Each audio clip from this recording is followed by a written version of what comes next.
Before bonuses were announced, my boss fired me, saying bonuses are wasted on high school graduates. Holding back my laughter, I asked, "Is it okay for me to quit today?" The next day, after I resigned right away, my boss freaked out and called me nonstop. He chuckled, crudely repeating that bonuses are wasted on high school graduates. This person has consistently hindered my work in the past, and today he pushed me to resign. He remains oblivious to the fact that it's actually him who will be inconvenienced by my departure. Suppressing my laughter, I signed the resignation letter. My name is George, 27 years old. Having lost my parents, I was raised by my maternal grandparents. After graduating from high school, I joined a company that develops and sells pet food. It wasn't a large company, but they actively hired people like me with a high school education. However, 5 years after I started working there, the research department developed a pet food specifically for senior cats and dogs. The product gained popularity, and the company experienced rapid growth. As a member of the sales department, I became incredibly busy running around to meet clients every day. With the company's expansion, the number of job applicants increased, and high school graduates like me became less common. Compared to my college-educated colleagues, I lagged behind in terms of education and struggled with tasks that required intellectual effort. Consequently, it wasn't uncommon for highly capable college graduates who joined after me to get promoted ahead of me. "But I do love this company," I murmured while feeding my grandparents' elderly cat with our own brand of food. Thanks to our company's pet food, my cat remained lively even after turning 15. Even though I can't seem to get promoted, I still want to continue working at this company. Despite not having an impressive educational background, I work as a salesperson who relies on my own efforts. However, Jack, our department head who was headhunted from another company a few years ago, seems to dislike my approach. Initially, he worked in the materials procurement department, but when a vacancy opened up for the sales department's manager position, he was transferred. Jack, with his impressive educational background, seems to take pride in it. Consequently, he disapproves of me, a high school graduate, achieving decent results. "I don't need subordinates without education. Can you transfer to another department?" When Jack is irritated, he casually makes remarks like this to me. Although he's not always sarcastic, when he's in a bad mood, his snide comments can be quite harsh. So I tried to avoid getting too close, not only with me, but he also tends to be sarcastic toward others who don't meet his high standards. It seems I'm not the only victim of his behavior. One day I exclaimed, "I did it. We're close to finalizing a contract with a major corporation." The sales team congratulated me with smiles. This contract with the company has been a long-awaited opportunity. And now, finally, discussions have begun toward formalizing the agreement. Although it wasn't official yet, we needed a few more meetings, but at this rate, we could push through to contract completion. "I'll do my best to take it all the way to the final agreement," I declared, encouraged by my colleagues' supportive smiles. However, Jack looked at me with an inscrutable expression. The next day, as I checked my belongings before heading to a client meeting, I noticed my handkerchief was missing from my bag. More small items disappeared, making me suspicious. Then my wallet vanished. Panic set in. With the help of my colleagues, we searched and found my wallet in the company's trash bin. "Did you accidentally throw it away? Making a big fuss over your own mistake is quite a nuisance," Jack said, his face showing clear exasperation. But I didn't miss the fleeting hint of amusement in Jack's expression. It seemed like Jack might be the culprit. That split-second twisted smile made me suspect as much. Since that day, Jack's harassment has only worsened. "Finish this task by tomorrow." But it's already past working hours. "Are you defying me?" He glared at me sharply. Even though I was getting ready to leave, Jack piled a massive amount of work on me. I ended up working overtime almost every day because of this. Even when I completed my task diligently, Jack didn't offer any gratitude. Instead, he called me out for minor mistakes and scolded me relentlessly. Some sympathetic coworkers tried to intervene, but after Jack's threatening words, no one dared to help me anymore. "It seems you want to experience the same fate as this person," he sneered. "Since then, I've been on my own." While enduring Jack's snide remarks and reprimands, I continued negotiations with the well-known corporation. The contract was substantial, requiring thorough preparation. However, on the day of our final meeting, disaster struck. I realized that the carefully prepared distribution materials were inexplicably missing from my bag. Smirking, Jack approached me. "Oh, were those important?" "They seemed so shabby. I took them for trash." Stunned, I listened as Jack continued. "This might ruin the contract. A significant deal like this was probably beyond your capabilities anyway." Did Jack prioritize surpassing me over the company's success? Suppressing my anger, I ignored his gloating expression and rushed out with the materials. I had, fortunately, a nearly identical PowerPoint presentation, although I initially created it in PowerPoint, had been remade in print format for better readability. In the end, we successfully navigated the final meeting and the contract was signed. This might lead to a promotion with a bonus coming up. "Maybe I'll treat my grandparents to dinner," Jack grumbled, while reluctantly acknowledging my achievement. However, a week after finalizing the contract, on the eve of bonus payment day, I arrived at work feeling excited. But as soon as I got there, Jack summoned me. He accused me of embezzlement, claiming that I had secured a contract with another company at an unusually low price and pocketed the difference. "I haven't done anything like that," I protested. Jack responded, "We have substantial evidence. If this gets out, you'll be fired for sure. But if you sign the resignation letter now, I'll take responsibility and cover it up. You're a criminal for embezzlement, but you're also the one who secured the deal with a major corporation." With that, Jack handed me a prepared resignation letter and my salary statement. He lifted the salary statement, tore it up right in front of me, and sneered, "Bonuses are wasted on high school graduates." Then he chuckled crudely. "I never embezzled anything." The evidence Jack showed me was cleverly fabricated but entirely baseless. He must have prepared it to discredit me, seizing the opportunity on the eve of bonuses to lure me into this trap. I knew he disliked me, but I never expected it to go this far. "After you leave, I'll take over as the person in charge of that contract. Rest assured, I'll handle it responsibly. So go ahead and quit the company." It seems that Jack's intention was to take credit for my achievements. Can there really be people in this world who do such unbelievable things? Faced with this shocking reality, I couldn't help but feel like laughing. However, if I laughed here, Jack would probably consider me abnormal. "Is it okay for me to leave today?" I asked. "Yeah, you can quit today," Jack said. "Understood? I'll sign the resignation letter."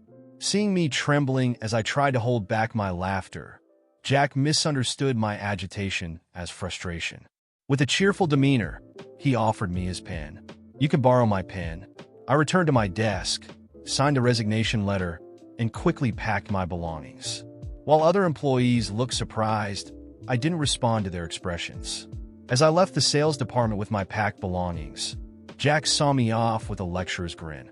The day before bonuses were announced, my boss fired me, saying that bonuses are wasted on high school graduates. Holding back my laughter, I asked, "Is it okay for me to quit today?" The next day, after resigning immediately, my boss panicked and called me incessantly. The day after I quit, I was at home feeling lost. I had already explained everything to my grandmother. My grandfather, however, scolded me, wondering why I hadn't consulted with him. As for Jack, I figured it was my problem. It wasn't uncommon to be disliked by someone at work, so I decided not to make a big fuss and didn't consult anyone.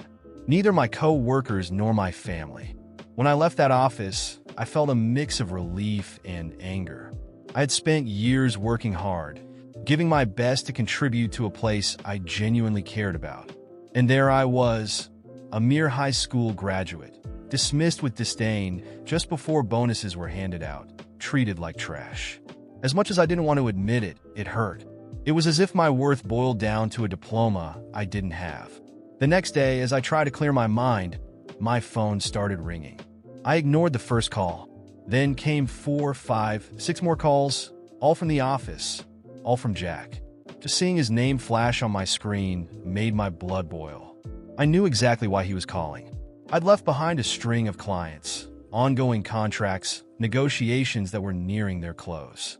Jack was now in an uncomfortable spot, having no one to handle the projects he never bothered to fully understand. That was his talent, parading around the office like an important boss without even knowing the ins and outs of the tasks we were running. On the third day, my grandmother came into the room with the phone in her hand, telling me it was the office. I was irked at his nerve. He hadn't respected my decision to leave, nor my family's space. I took a deep breath, picked up the call, and before I could say anything, Jack's desperate voice started. "George, we need to resolve the issues with the core pet contract. Without you, they're threatening to terminate the agreement. And the contract with the vet clinics? You know those clients trust you." I could hear the panic in his voice, and it almost made me laugh. With a calmness I didn't know I had, I replied, "Jack, you were there, remember? You were the one who said I was worthless. If that's the case, you're more than capable of handling everything alone. Good luck." "George, this isn't the time for resentment," he retorted, trying to hide his irritation. "We need you to finalize these negotiations. Consider this. It's for the good of the company." "The good of the company?" I bit back a laugh and asked, "Was the good of the company what you had in mind when you made up all those lies? When you tore up my pay stub in my face and laughed?" His voice grew colder, but still held a note of pleading. "That's in the past. Let's be professional." "Professional?" I had to stop myself from throwing all his actions back in his face. But then an idea struck me. I knew Jack was desperate, and I knew how much he hated being in a vulnerable position, especially with me. He always saw himself as superior, the educated, qualified manager. And now he was dependent on me, the high school graduate. This role reversal was too satisfying to resist. "You want me back, Jack?" I asked, feigning interest. "Very well. We can talk about financial compensation.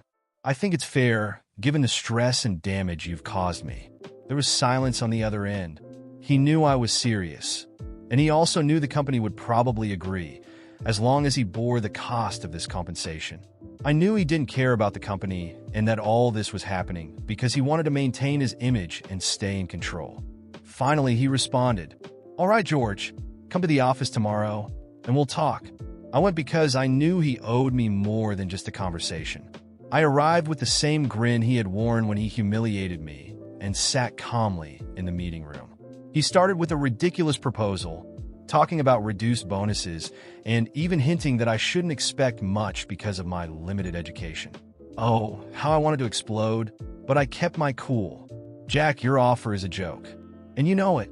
The company is on the brink of losing $1 million contract due to incompetence that you tried to hide. I did a favor for you. Now it's my turn to demand something fair, and honestly, I'm feeling generous." He took a deep breath, cornered. After much back and forth, with him trying and failing to intimidate me, Jack finally agreed to my terms. A sum well above the bonus he had torn up and a recommendation letter signed by him, praising my work, listing my achievements, and backing me up for future opportunities. It must have been painful for him. He signed the document with a shaky hand, as if he were signing his own sentence. As I put away the letter and check, I made sure to add, "Oh, and just so you know, I'm not coming back to work here. Consider this our final goodbye." I saw the panic in his eyes. Jack was stuck, no choice, no way out. The same man who threw me out thinking he'd never need me again was now watching me walk away with everything he had tried to steal. The humiliation on his face was exactly what I needed to feel like. Finally, after everything I had endured, I was the one in control. I left the company with my head held high, knowing that this time, I had won. In the days that followed, I realized that the sense of victory still hadn't filled the emptiness left by years of humiliation. Jack had underestimated me, trampled on my work, and disrespected my effort. Even though I'd come out on top, something still nagged at me. I knew he'd continue in that office, probably taking credit for the contracts I'd secured, and worse, keeping his position of superiority. The thought of him walking away unscathed, as if nothing had happened, gnawed at me. I decided that if I truly wanted closure, I had to go further. And I had an ace up my sleeve, my knowledge of the company. I knew every process, who did what, and where the weaknesses were. But, above all, I knew that clients trusted me, not Jack.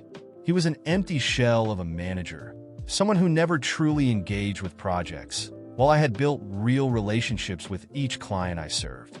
With that in mind, I set my plan into motion. First, I reached out to Corpet, the major client whose contract I had sealed. I was direct. I explained that I had left the company, but because they had always trusted me, I felt a responsibility to warn them about the current management. I chose my words carefully, without being too accusatory. I merely suggested that Jack, my former boss, wasn't fully prepared to handle the complexities of the contract, and that issues could arise. Their response was nearly immediate. The next day, I received a call from Corpet's representative concerned about the situation. He said they were considering re-evaluating the partnership if Jack was indeed unable to maintain the standards I had established. This was progress, a step closer to what I wanted. Next, I contacted some of the smaller companies with whom I had also built strong relationships. I made sure to clarify that my departure from the company hadn't been entirely voluntary and that I feared the quality of services might suffer. I spoke cautiously, but I knew that planting this seed of doubt would undermine their confidence in Jack. While these companies weren't as significant as Corpet, together, they held contracts that maintained the company's cash flow steady. The results began to show in a matter of days. I received messages from former colleagues saying Jack was starting to panic. Clients were backing away, questioning decisions, and more importantly, doubting his ability to maintain service quality. The company, once seen in a positive light by all these partners, was now starting to look unstable, and Jack's figure as manager only made things worse. But my plan didn't stop there. I knew that beneath the surface of this big company image, there were a lot of shady practices Jack had been covering up for years. From my time working closely with him, I'd learned that he was careless with certain internal processes, especially with using company resources for his personal interests. He loved to attend expensive and luxurious events, always claiming it was for networking purposes. But in reality, he did little, if anything, useful at these events. I gathered evidence, documents showing clear instances of misused funds. And when I had everything prepared, I sent a dossier to the company's board. The impact was devastating. A few days later, I heard that Jack had been temporarily suspended for an internal investigation. He had been forced out, no longer as the untouchable boss, but as an employee under suspicion of misconduct. I knew his pride was in ruins. The image he had carefully built over the years was shattered, and word was already spreading. The same companies he once impressed with his flashy presence were now questioning his integrity. I watched it all unfold from a distance, in silence.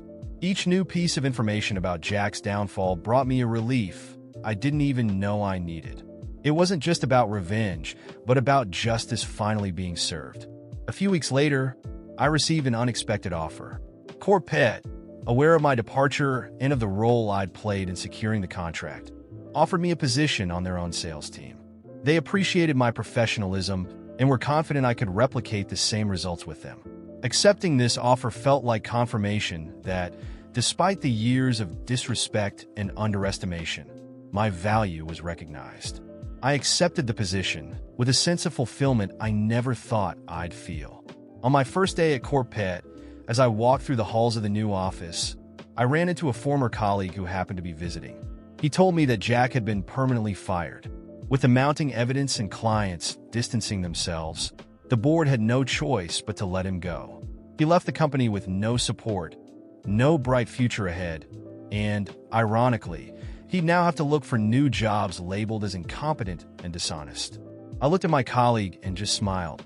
This was the ending Jack deserved. After years of humiliation and leaning on a diploma to stomp on those he considered beneath him, he was now alone, disgraced, and exposed.